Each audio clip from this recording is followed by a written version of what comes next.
Pai, do Filho e do Espírito Santo. Amém. Inspirai, ó Senhor, as nossas ações e ajudai-nos a realizá-las, para que em vós comece e para vós termine tudo aquilo que fizermos, por Cristo, Senhor nosso.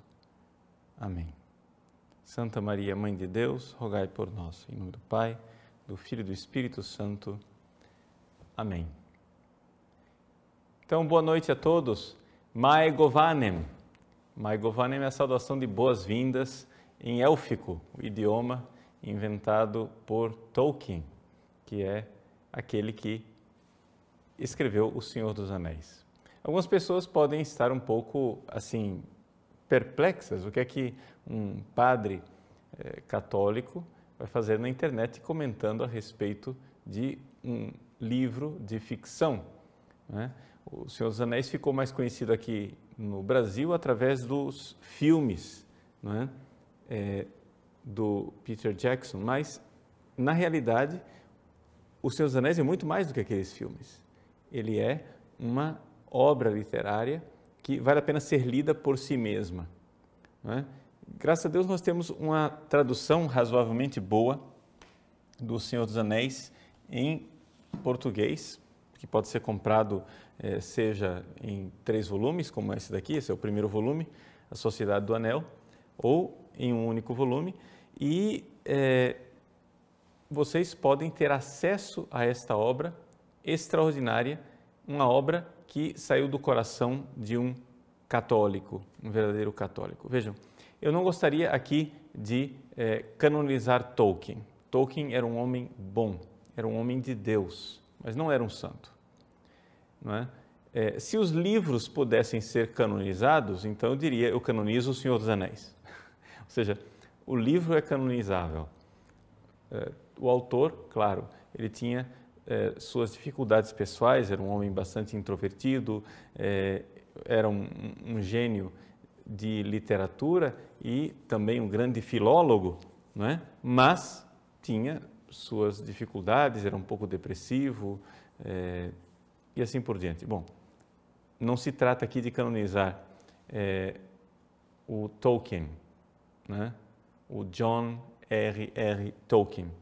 Trata-se de notar que O Senhor dos Anéis é uma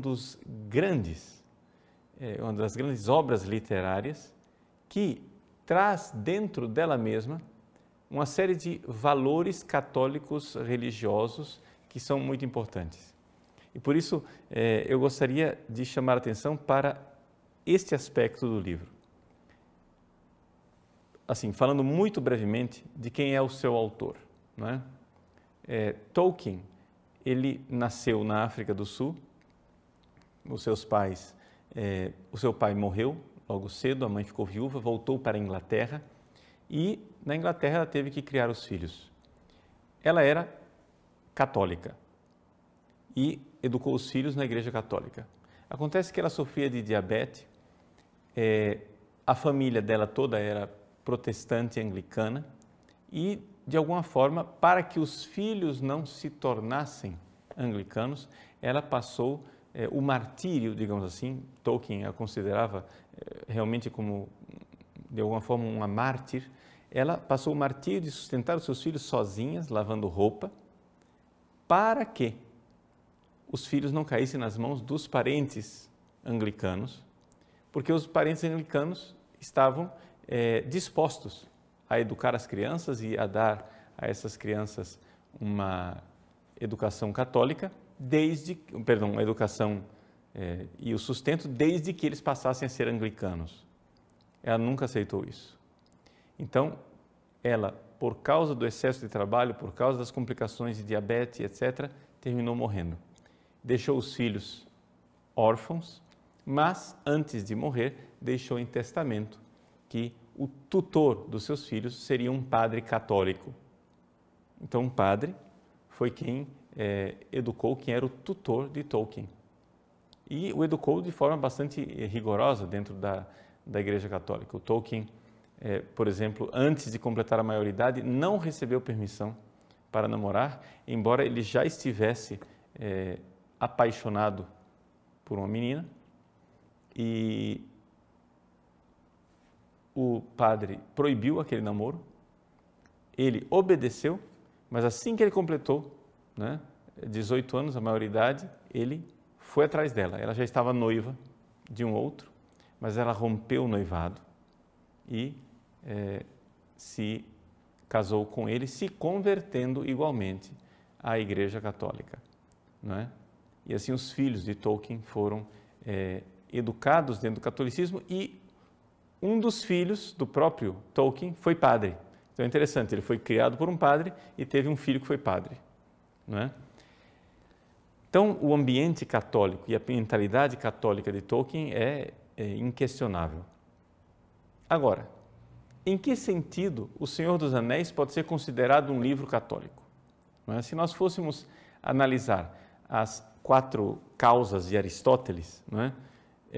Nós poderíamos dizer o seguinte: a causa material, ou seja, o assunto do livro, aquilo que está aqui concretamente, a matéria, não é religioso, não é católico.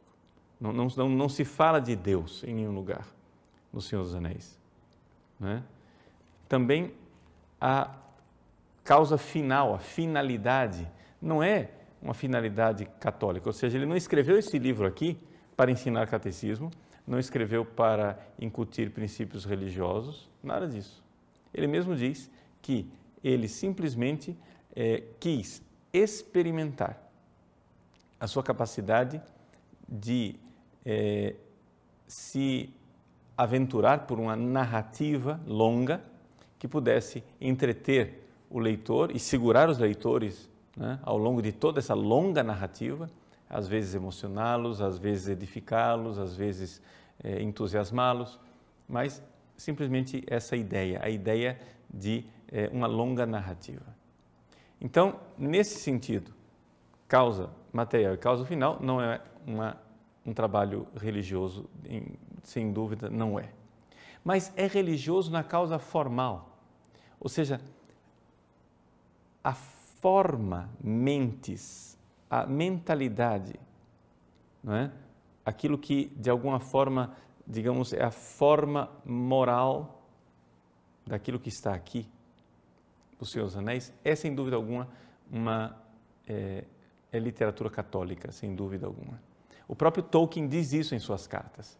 Ele diz que trata-se de um trabalho fundamentalmente para compreender que funciona dentro de um ethos católico, dentro de um ambiente católico. Embora, atenção, ele negue explicitamente que se trate de uma alegoria. Isso é uma das grandes diferenças entre Tolkien e Lewis, não é?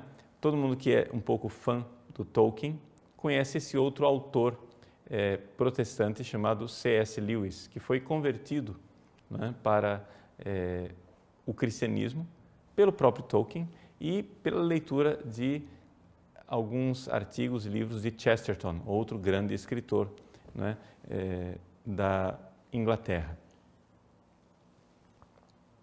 Então, não sei se eu estou colocando aqui dados demais, o fato é o seguinte: Tolkien, ele discorda de Lewis na forma de escrever. E é interessante que no pub, né, no bar, na lanchonete, onde eles se reuniam para discutir as suas obras literárias, isso sempre foi objeto de grande controvérsia. Lewis, como autor protestante, ele gostava muito da alegoria. O que é a alegoria? A alegoria é uma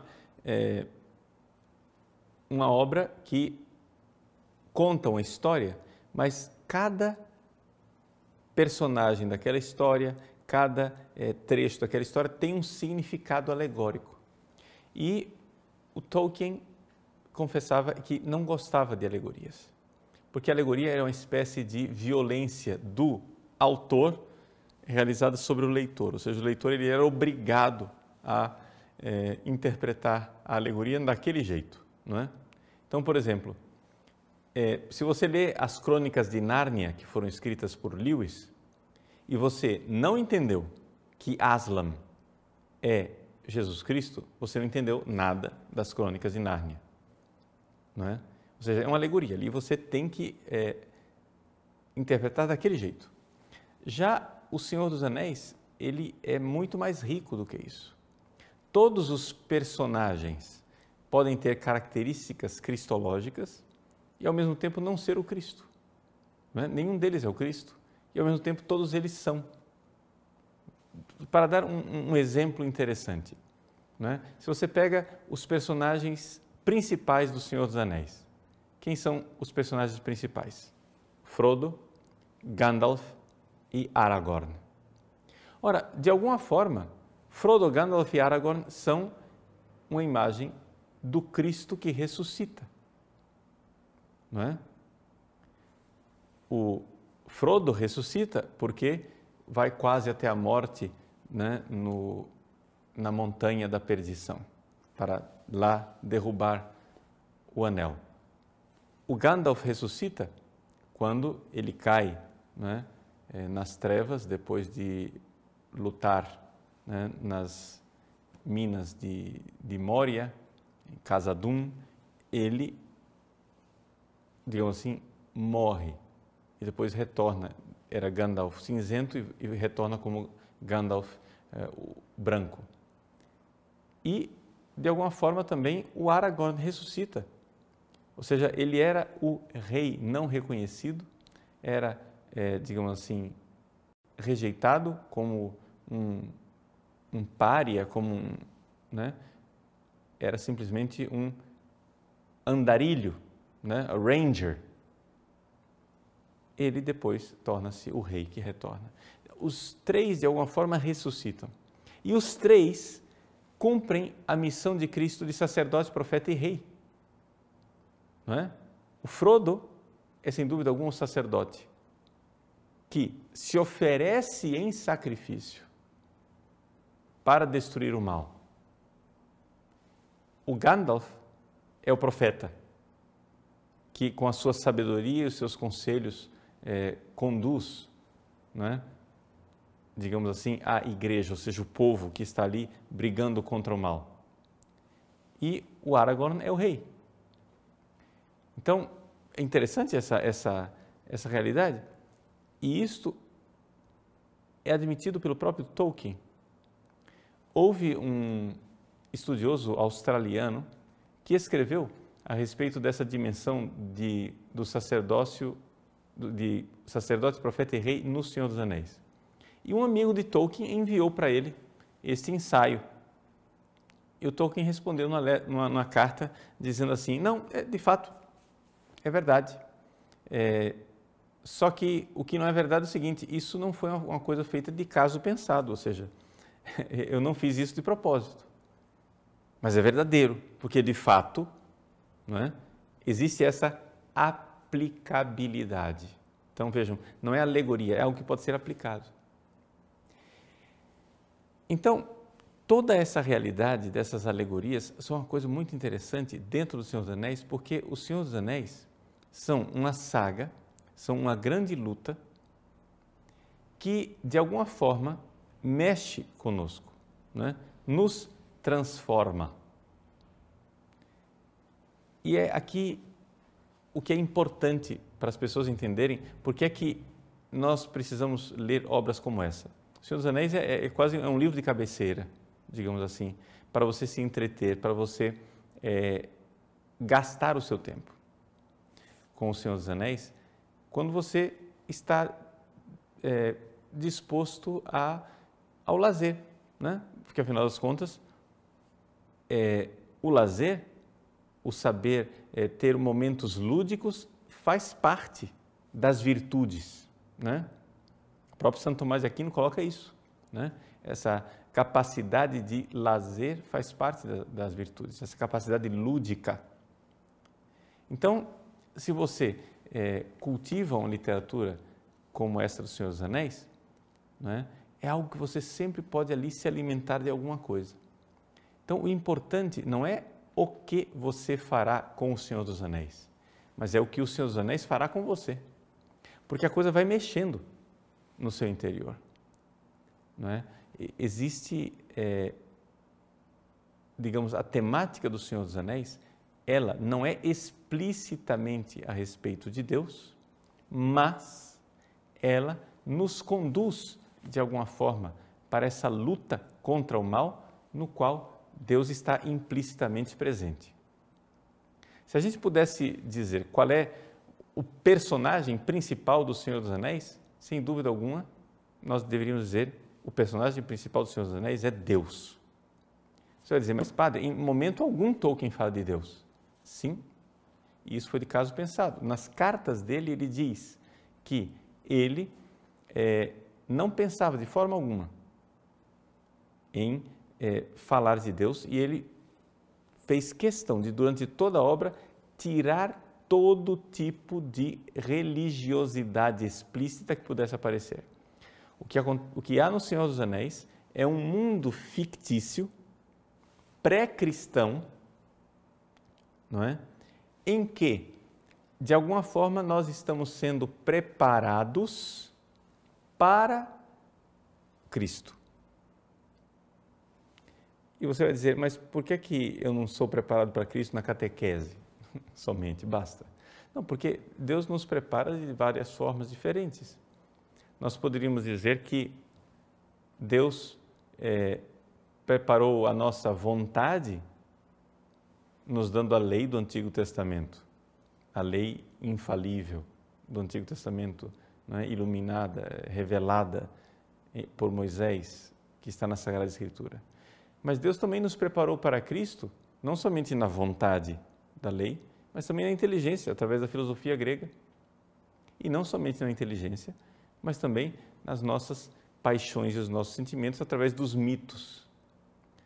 Os mitos e a filosofia grega não são infalíveis, não têm o mesmo grau de revelação da lei de Moisés, mas eles foram, de alguma forma, algo que preparou o ser humano para receber Cristo. E uma das dificuldades que nós temos hoje de evangelizar as crianças é exatamente o fato de que as fábulas, não é?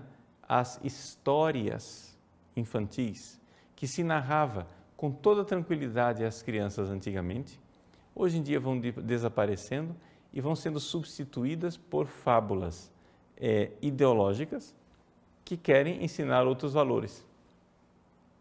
Então, é importante você lembrar o seguinte, que para você evangelizar uma pessoa, para você pôr o conteúdo do evangelho dentro da pessoa, é necessário que exista dentro dela, como que, se a gente fosse comparar a alma humana com uma casa, é necessário que haja os cômodos. Você precisa primeiro criar os espaços para colocar depois a mobília, né? Você vai pregar o cristianismo para o seu filho, mas o seu filho precisa antes criar os espaços através da fantasia, e isso faz parte do crescimento humano enquanto tal. Você precisa da fantasia. Então, já que você precisa criar esses espaços de fantasia, O Senhor dos Anéis é uma forma extraordinária de se fazer isso. Então, O Senhor dos Anéis é realmente uma saga impressionante. Eu afirmei que o Tolkien implicitamente diz nas suas cartas que Deus é o personagem principal do Senhor dos Anéis. Como é que nós vamos provar essa alegação? Da seguinte maneira. Veja, qual é o tema principal? É a destruição de um anel. E o que é esse anel? O que é esse tal desse anel da invisibilidade? Não é que precisa ser destruído no Monte da Perdição. Esse anel da invisibilidade é, digamos, a tentação e a capacidade do ser humano de se colocar no lugar de Deus. Digamos assim que existem duas ações, duas formas de agir dentro do Senhor dos Anéis. Existem aquelas pessoas que, em contato com a realidade, com os fatos, com a verdade expressa no mundo real, deixam transformar a sua alma. Então, é a verdade que está lá que vai transformando a minha alma. E existe uma outra forma de ação que é, ao invés de eu deixar que a minha alma seja transformada, eu querer transformar a verdade e manipulá-la e pervertê-la. No Senhor dos Anéis, os elfos, eles têm esse primeiro tipo de ação, essa ação benigna, da bondade. Vejam que os elfos, né, em Valfenda, eles cantam, eles têm arte, eles são artistas. E o que é o artista? O artista é usando a linguagem de Tolkien, é um co-criador, é alguém que está criando, mas está criando junto com Deus, ou seja, ele está obedecendo às normas da criação para fazer as coisas. Então, quando os elfos fazem aquelas canções, fazem aquelas músicas que mexem na alma, aquilo lá transforma a pessoa. A poesia, a arte é capaz de mudar o coração da pessoa.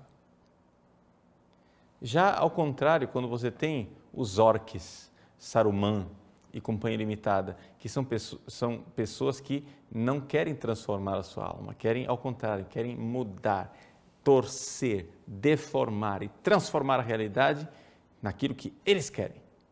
Essa mentalidade que, no fundo, é a mentalidade revolucionária, não é?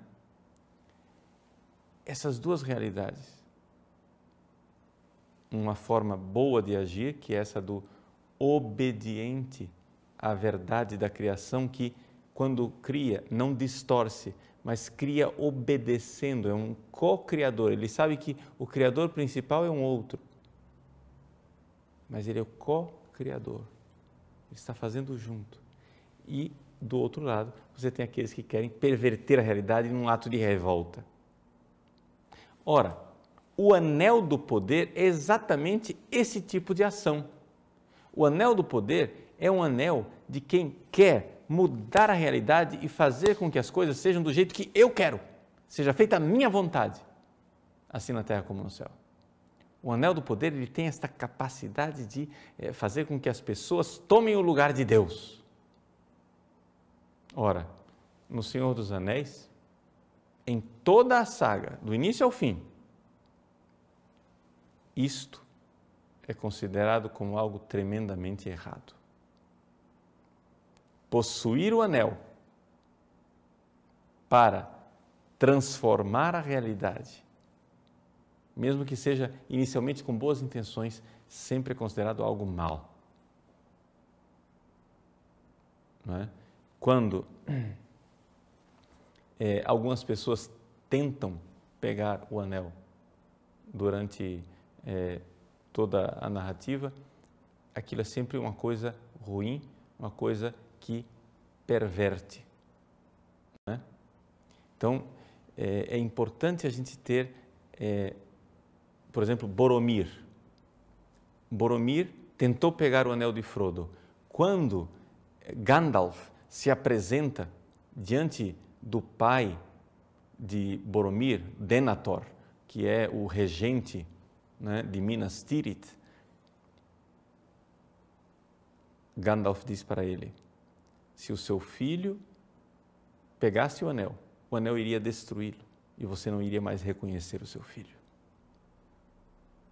É isso que faz o anel, ou seja, esta, digamos assim, essa potência terrível do mal, uma potência terrível do pecado original que nos destrói, que faz com que nós tomemos o lugar de Deus.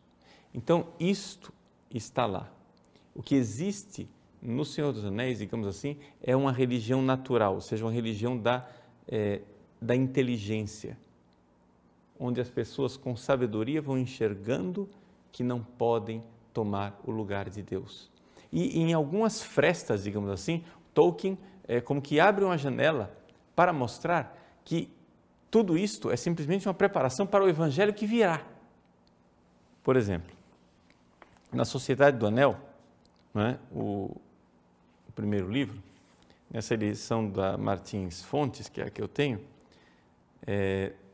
no capítulo chamado A Sombra do Passado, capítulo 2. Ele diz assim, Gandalf, falando com Frodo, por trás disso havia algo mais em ação, algo de qualquer desígnio de quem fez o anel. Além de qualquer desígnio de quem fez o anel. Não posso dizer de modo mais direto. Veja, aqui Gandalf está falando às escuras, porque ele sabe, aqui abre um parêntese, né? Dentro, não existe só o Senhor dos Anéis, existe toda a mitologia que está por trás. Para quem não sabe, Gandalf é um dos Maiar, ou seja, para fazer uma comparação com a nossa ideia católica, é como se ele fosse um anjo. Gandalf não é um mago, simplesmente, não. Ele é um ser celeste, não é? Que veio a este mundo para ajudar as pessoas, mas ele não tem permissão de usar poder mágico, a não ser pela palavra, pela persuasão, pela sabedoria, não é? Então, a mágica de Gandalf, ela é sempre muito limitada, não é? Então, por isso ele sabe de coisas que Frodo ali não sabe e ele não pode dizer, não é? Ele diz, não posso dizer de modo mais direto, Bilbo estava designado a encontrar o anel, e não por quem o fez, não por Sauron. Nesse caso, vocês também estavam designados a possuí-lo, e esse pode ser um pensamento encorajador. Ou seja, veja que existe um desígnio, existe uma providência que está ali. Uma providência em ação, existem ações divinas por trás. Por exemplo, quando, num certo ponto, isso ainda no começo, deixa eu ver se eu acho aqui,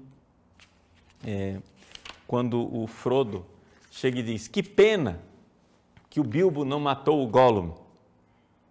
Aí, Gandalf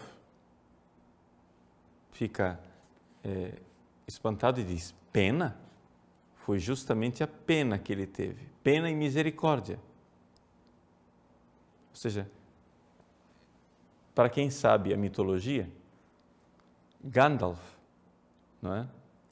Ele é um Maiar, digamos assim, é um ser espiritual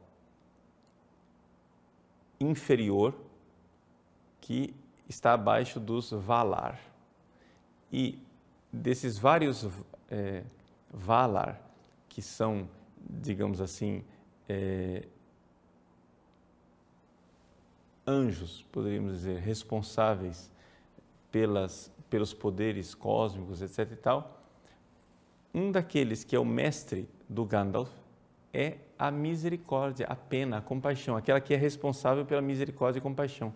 Então é interessante que aqui, quando Gandalf diz pena, compaixão, mas foi exatamente a compaixão quem salvou toda a história. Vocês vejam que ele diz assim, que a compaixão de Bilbo irá mudar o destino de muita gente antes do fim dessa saga, antes do fim dessa história.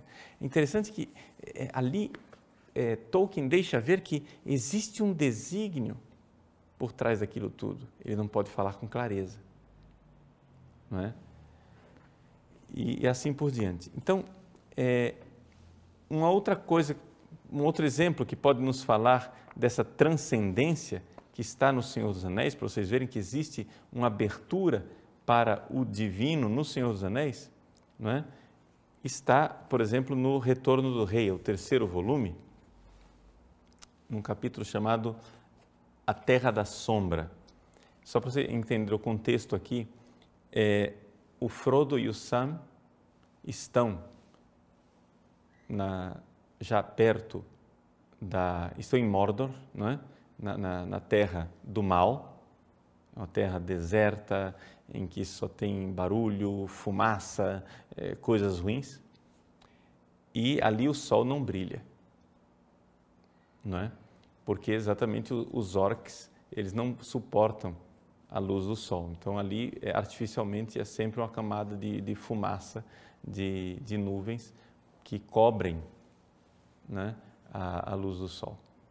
Muito bem.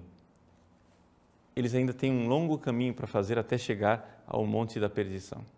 Frodo está exausto, eles encontram ali uma sarça para poder descansar. O Sam, né, como fiel companheiro, diz ao Frodo: Senhor Frodo, o senhor durma primeiro. Então, logo ele diz isso, o Frodo já dorme, né? Ele diz assim: Frodo suspirou e adormeceu quase antes de Sam terminar suas palavras. Sam lutava contra o próprio cansaço e segurou a mão de Frodo.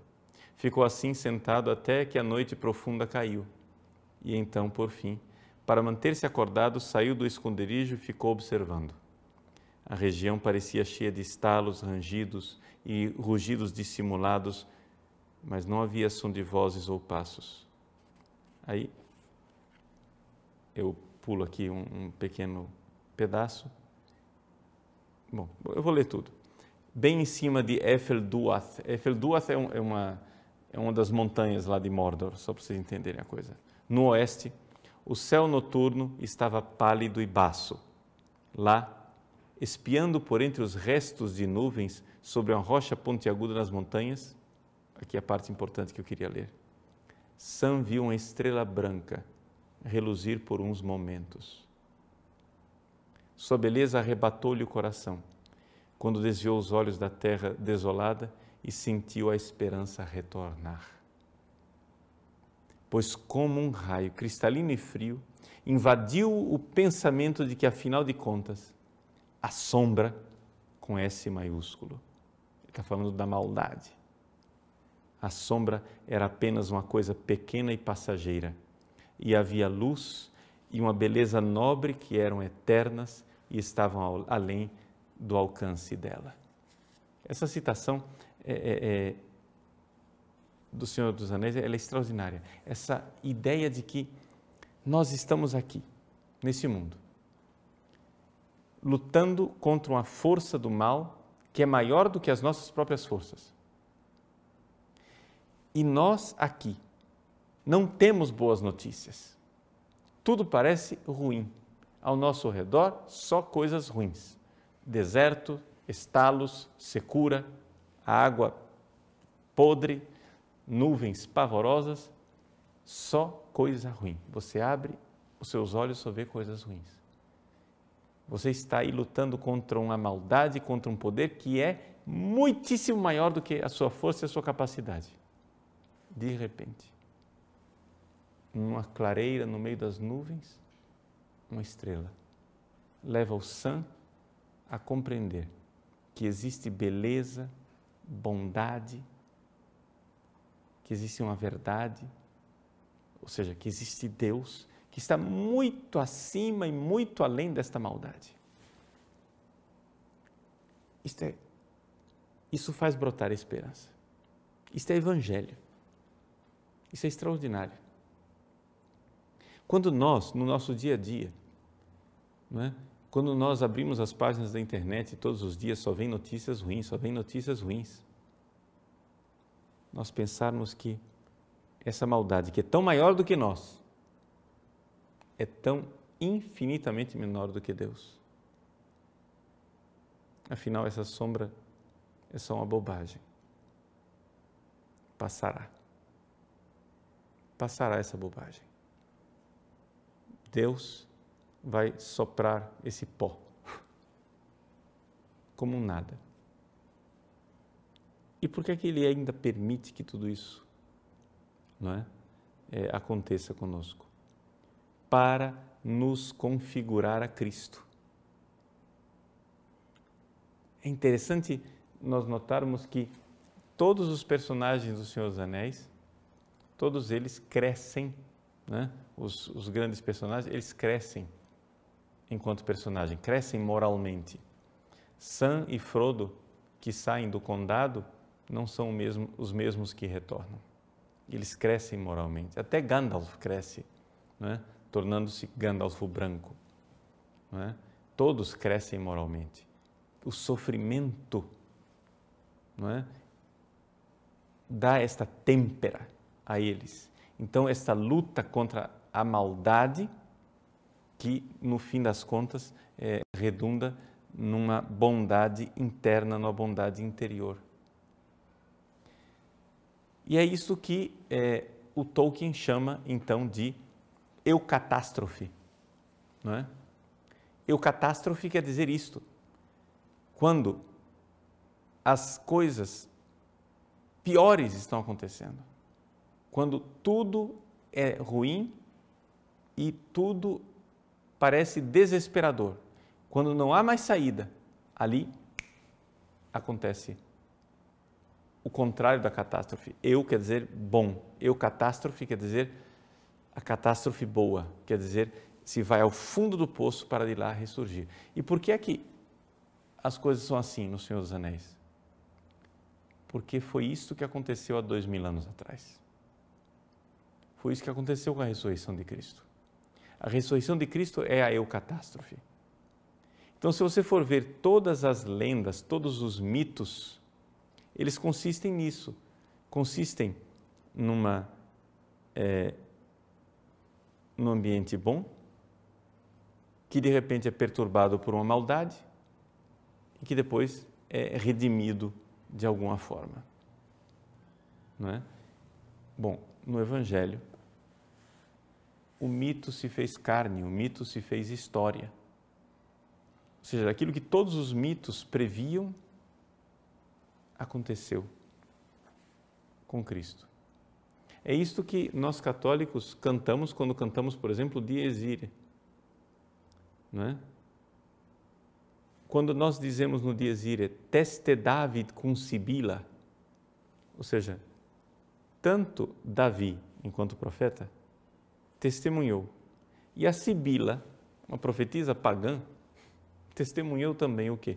Que viria esse julgamento em que, no final, Deus iria triunfar. Ou seja, essa é o catástrofe.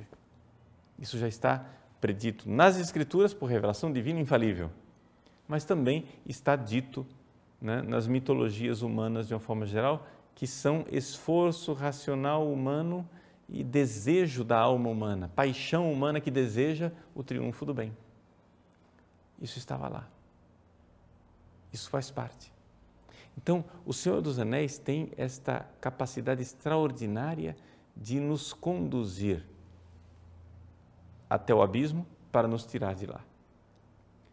Se você só quer...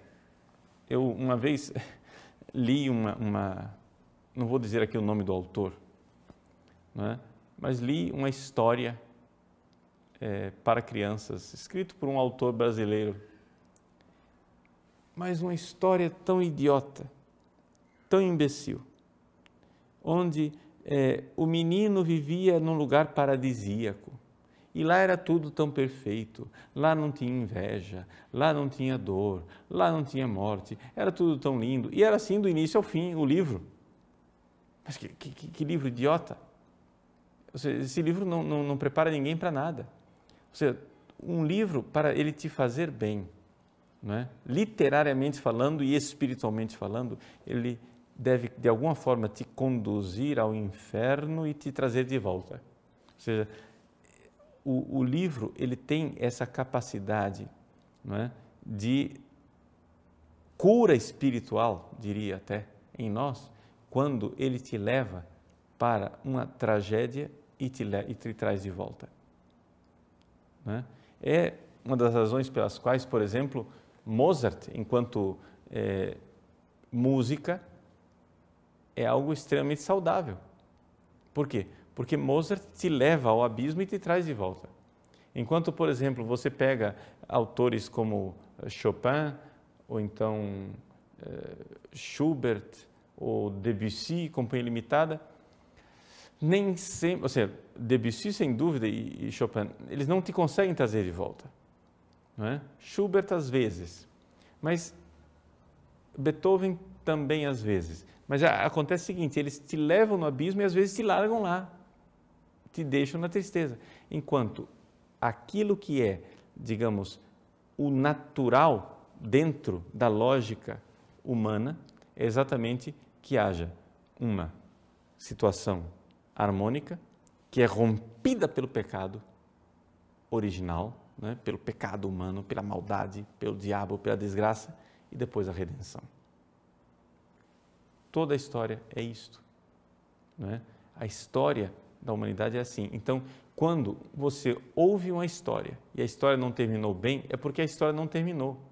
Quando você assiste esses filmes europeus, deprimentes, onde só acontece uma coisa ruim depois da outra, e de repente, no meio daquela confusão e daquela desgraça, começa a passar as letrinhas, porque o filme acabou, você diz, bom, eu quero meu dinheiro de volta.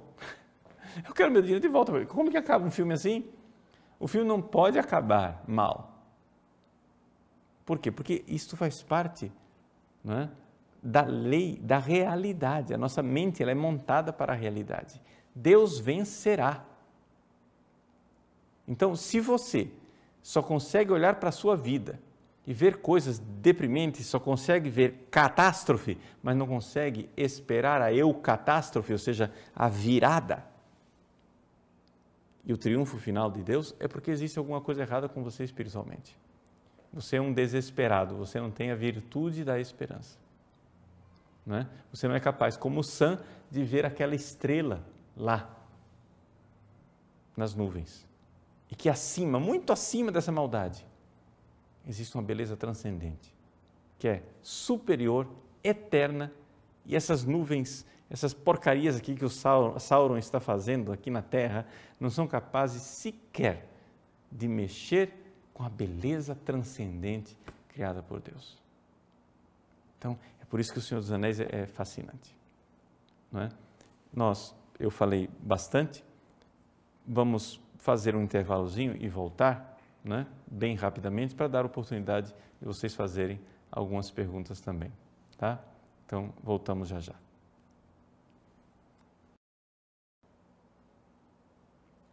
Muito bem, nós retornamos então para responder algumas perguntas de vocês, na medida do possível, né? Como eu não é que eu seja especialista em Senhor dos Anéis, eu sou somente um fã que leu bastante coisa.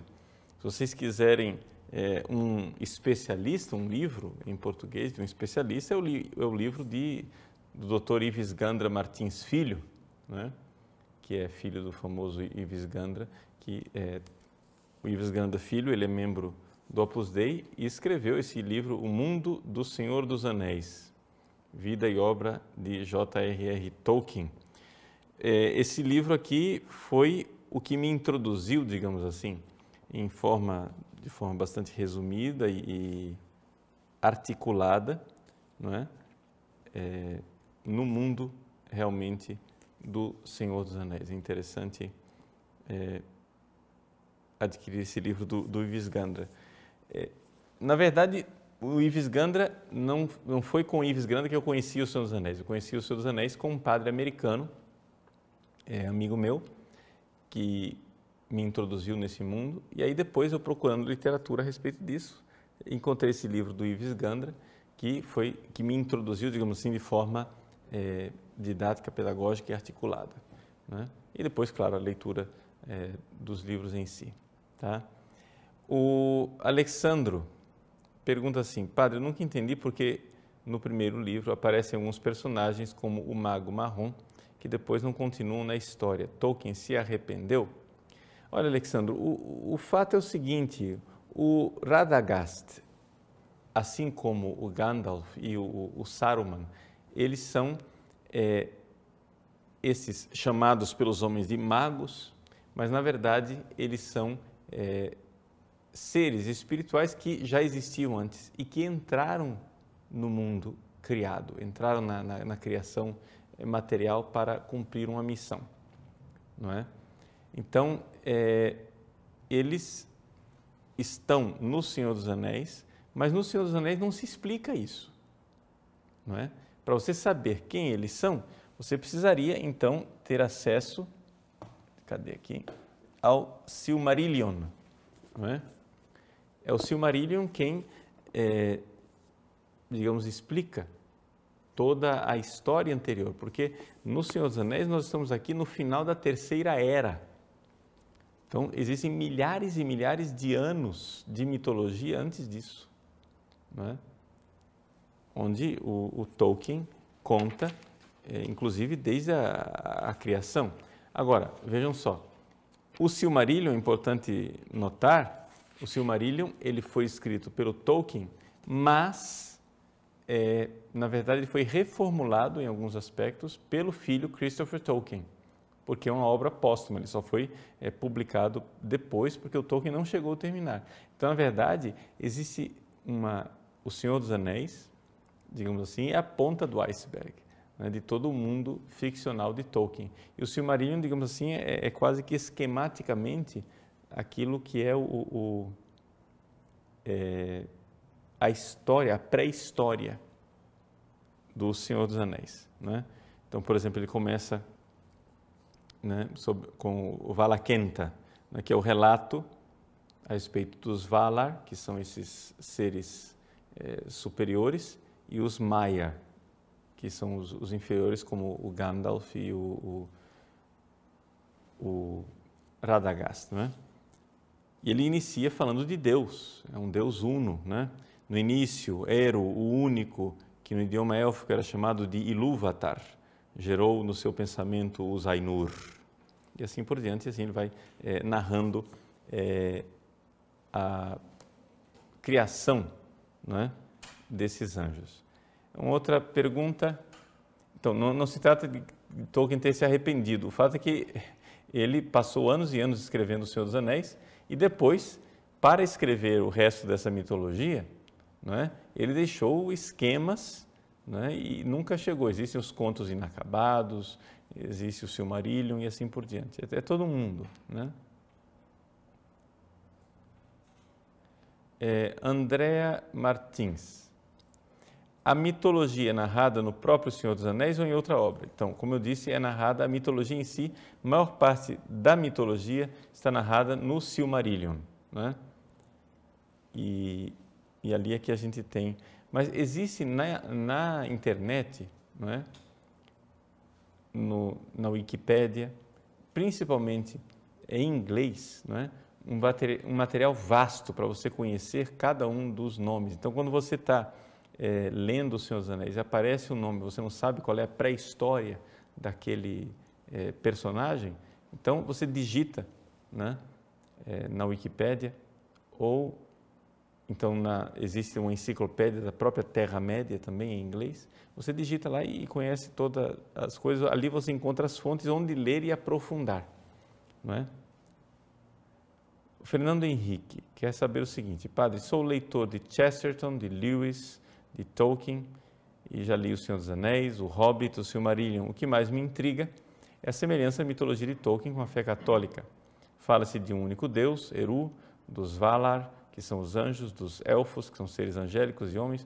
O que o senhor pensa especificamente sobre a traição de Melkor ou Morgoth? Bom, veja, eu não sei dizer se nós poderíamos dizer que os elfos são seres angélicos. Eu acho, assim, é questão de interpretação, né? Isso aqui tem rios de tinta de gente, de estudiosos de Tolkien que debatem isso. Mas, ao meu ver, os elfos, eles são, de alguma forma, uma possibilidade de ser humano. Ou seja, seriam os seres humanos, porque tanto na mitologia de Tolkien, os elfos e os homens são filhos de Deus, não é? Não correspondem exatamente à dimensão de anjo, porque os anjos, eles existem antes da criação do mundo material. Os elfos não existem antes da criação do mundo material. Quando tanto os homens como os elfos surgem como filhos de Deus, aquilo é uma surpresa para os próprios Valar. Os próprios anjos, entidades angélicas criadas por Deus, ficam surpresos porque Deus, Ilúvatar, não tinha revelado isso para eles. Foi uma surpresa.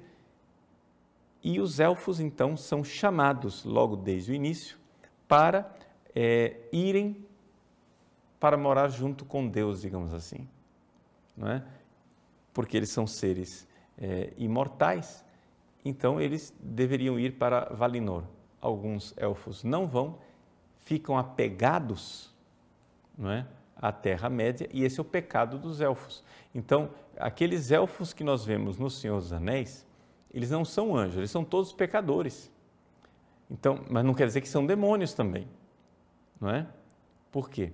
Porque eles são filhos de Deus, a quem Deus deu a imortalidade como presente, assim como Deus deu ao homem a morte como um presente. Então, são duas hipóteses. É como se Tolkien explorasse a hipótese daquilo que teria acontecido com o ser humano se o ser humano não morresse, não é? Os elfos são, sem dúvidas, criaturas boas, fundamentalmente boas, mas são pecadores. Então, todos os elfos que nós vemos no Senhor dos Anéis não são imaculados. Vocês podem ver que todos esses personagens, eles pecam em algum momento, não é? Até mesmo a senhora Galadriel, não é? Galadriel, ela tem o pecado, porque exatamente ela não foi para Valinor, ela ficou para trás. Ela ficou apegada à terra. Mas os elfos então começam a partir, começam a ir, começam a voltar para o céu. Então, o que dizer especificamente sobre a traição de Melkor? Bom, veja, sem dúvida nenhuma, Melkor é a figura de Satanás, né?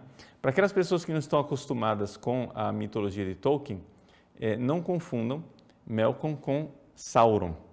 No Senhor dos Anéis, Melkor não aparece. Só quem aparece é Sauron. Sauron é uma criatura inferior, não é, a Melkor. Melkor é Satanás, digamos assim, o príncipe dos demônios todos. E Sauron é um seu servidor, não é? Então, Melkor, digamos, na criação de Tolkien, quando ele descreve a criação do mundo, ele descreve Deus dando aos seus anjos, vou usar a linguagem que a gente está acostumado, né? Os anjos, uma música para eles tocarem. E eles começam a tocar essa música e exercer a criatividade com essas músicas, só que Melkor desobedece e começa a criar dissonâncias, ou seja, desafina. Deus para a sinfonia, está tudo errado, vamos começar outra vez. E eles começam a tocar uma segunda vez. Melkor começa a fazer barulho mais uma vez e começa a seduzir, digamos assim, os anjos que estão ao redor, que começam a fazer barulho também. Deus se levanta outra vez, para outra vez a sinfonia e faz surgir uma música triste. E essa música triste, ela tem a capacidade de pegar aquelas notas dissonantes e horríveis do Melkor e se unir a elas e formar um acorde novo, de tal forma que surge uma nova música. Deus então no final se levanta e diz assim, que eu sou Deus, né? E não há outro Deus além de mim. E saiba o seguinte, Melkor, que quem quiser tocar uma música diferente da música que eu propus, vai terminar fazendo parte de uma música que nem ele imaginava. Essa é a realidade de Satanás. Ou seja, Tolkien está mostrando aqui a providência divina. Ou seja, o diabo, os seus demônios, fazem, né, um caos na nossa terra e na nossa história aqui. Mas Deus irá redimir tudo isso. E os demônios e os homens maus que se revoltam contra Deus terminarão fazendo parte de uma música que nem eles imaginavam, não é? Andréa Gomes. É muito interessante o senhor nos indicar obras de literatura católica. Gostaria de saber também sobre outras obras de literatura católica. Bom, aqui o campo, Andréa, razoavelmente vasto, porém, o que é interessante em Tolkien é exatamente essa capacidade de explorar o mundo da fantasia, não é? Existem outras obras católicas, porém não gostaria aqui de fazer listas, né? Também porque não preparei nenhuma lista para isso, mas também porque para que as pessoas não se iludam pensando que eu estou indicando algo do mesmo tipo, não é? Por exemplo, nós temos, por exemplo, as obras de Chesterton, né? Sobre o famoso Padre Brown, né? Que é uma coisa interessantíssima. É uma literatura católica em que tem um padre chamado Brown, que é uma espécie de Sherlock Holmes, né? E que tem um papel, uma figura interessantíssima, mas é evidente que não tem nada a ver com o Senhor dos Anéis, é outra coisa, é um outro esforço literário, uma outra direção, né? Padre Fabiano, Tolkien trabalha com a ideia de imaginação moral para expressar a sua fé? Veja, padre, não se trata exatamente de imaginação moral. Trata-se, na realidade, de imaginação. O que acontece é que é a imaginação de um homem profundamente católico.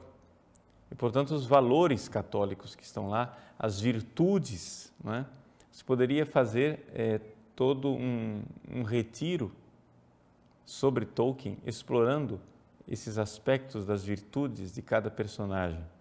Existem, inclusive, livros escritos, né, a esse respeito, sobre as virtudes na obra de Tolkien. Existem muitos livros. O problema é que nós estamos limitados um pouco à língua portuguesa, mas alguns desses livros estão traduzidos em português, são difíceis de se encontrar, mas existem por aí. Por exemplo, o Evangelho segundo Tolkien, né? As virtudes ordinárias em Tolkien, Encontrando Deus no Senhor dos Anéis. São livros interessantes que nos mostram, não é, toda a riqueza, os valores evangélicos que estão lá.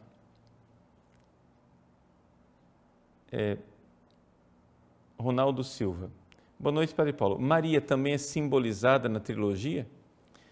Existem algumas figuras, assim como Jesus é figurado, mas não é figurado, ou seja, Frodo, Aragorn, Gandalf é Jesus, mas também Sam é Jesus, por exemplo, quando Sam, de alguma forma, carrega também o fardo do anel, ou ajuda a carregar o Frodo nas costas, né, como um sirineu que sobe o Calvário.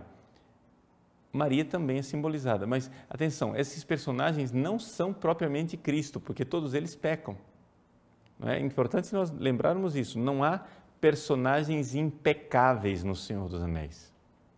Não há personagens imaculados no Senhor dos Anéis. Então, nenhum deles é realmente Cristo, como Aslan é Cristo nas Crônicas de Nárnia. Então, existem alguns personagens marianos. Sim, Galadriel é um deles. Mas cuidado, porque Galadriel é uma senhora bonita, porém terrível na sua beleza. Ou seja, ela é sedutora. Ela simboliza de alguma forma a Virgem Maria no sentido que ela vence a prova. O Frodo dá livremente o anel para ela, ela sente a tentação de tornar-se grandiosa com aquele anel e diz, eu devo diminuir. Pronto, ela venceu a prova. Então, venceu a tentação. Nesse sentido, ela, nesse momento, pode simbolizar algo da Virgem Maria. Existe a presença da estrela, né, e da luz da estrela. Quando Galadriel dá a Frodo o frasco, né, que contém uma luz, essa luz é a luz de Elbereth Gilthoniel. Elbereth Gilthoniel é a estrela d'alva, por assim dizer, que é um símbolo mariano, não é? Na verdade, ela não é propriamente Maria, porque a luz de Elber Eskiltoniel está ligada a esposa de Manwë, que é o principal dos Valar, que moram em Valinor. Mas não vamos entrar em muitos detalhes, senão vocês vão se perder com tantas coisas. O importante é o seguinte: existem sim simbolismos e presenças da Virgem Maria, mas nenhum personagem é realmente a Virgem Maria.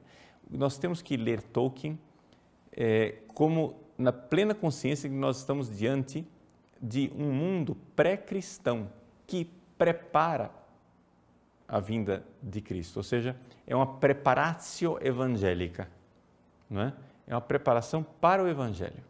E por isso é importante e é interessante, porque ele cria, né, dentro de nós esses espaços para o Evangelho. Uma última coisa a respeito que eu não comentei aqui, que são as línguas, né, criadas por Tolkien. Tolkien criou muitas línguas. Umas ele chegou a criá-las de forma bastante elaborada, com gramática, vocabulário, tudo, outras de forma rudimentar, né? Quais são as principais línguas criadas por Tolkien? Ele criou 2 tipos de élfico, né? Na verdade, existem vários outros tipos de élfico, mas não tão elaborados. Elaborados, ele criou o Sindarin e o Quenya, né? Existem cursos, gramáticas sobre isso. Eu trouxe aqui um livro só para vocês verem que não é brincadeira, o negócio existe, né? Então, aqui eu tenho um curso de Sindarin, né? Que está aqui com toda o alfabeto que o Tolkien criou, que não é exclusivo do Sindarin, são chamados Tengwar, que você pode inclusive usar em português, né? Existe um modo de se usar o alfabeto de Tolkien em português e em várias outras línguas, assim como no Sindarin, no Quenya com perimitada. Existem outros alfabetos tolkienianos também, como as runas, né? E existem outras línguas, como a língua negra de Mordor, que é a língua na qual está escrito o verso, né, do Anel, que está gravado no Anel. Existe a língua dos anões, que quem assiste o Hobbit, né, quem assistiu o primeiro filme, o Hobbit, vê várias vezes as pessoas falando, né, em linguagem dos anões e assim por diante, né? Existem essas várias línguas, a coisa é bastante elaborada. Aliás, as línguas são a razão de ser de toda a mitologia, ou seja, Tolkien, ele era um linguista e ele, que criou uma língua, ele precisava criar a história dessa língua. Então, foi aí que surgiu a saga, como sendo a história que estava por trás daquela língua que foi criada por ele, não é? E é um mundo fascinante, é um mundo evidentemente lúdico, né, que você pode tranquilamente,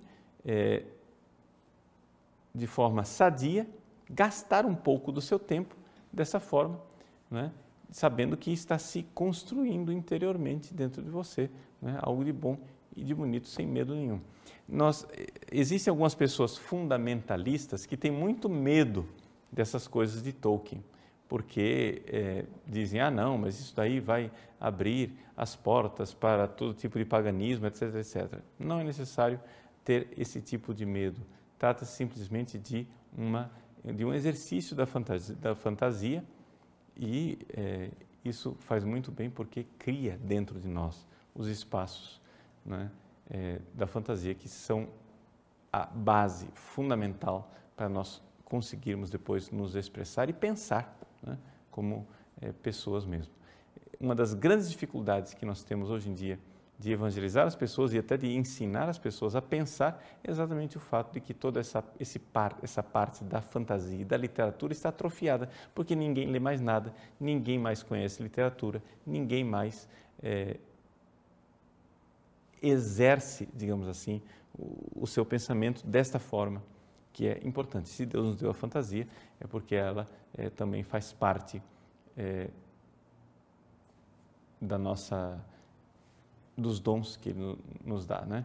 Como diz o próprio Tolkien, Jesus é Senhor dos anjos dos homens e também dos elfos, ou seja, do mundo da fantasia. Tá bom? Então, terminamos por aqui. É somente um início, digamos assim, de uma tentativa de introduzir vocês que não conhecem a questão do Senhor dos Anéis, para incentivá-los a ler e, quem sabe, um dia faremos no nosso site também um curso sobre o Senhor dos Anéis de forma mais sistemática, mais elaborada, para que vocês possam ter esses instrumentos interessantes para o crescimento interior. Então, Deus abençoe. Até a semana que vem, se Deus quiser. Em nome do Pai, do Filho e do Espírito Santo. Amém.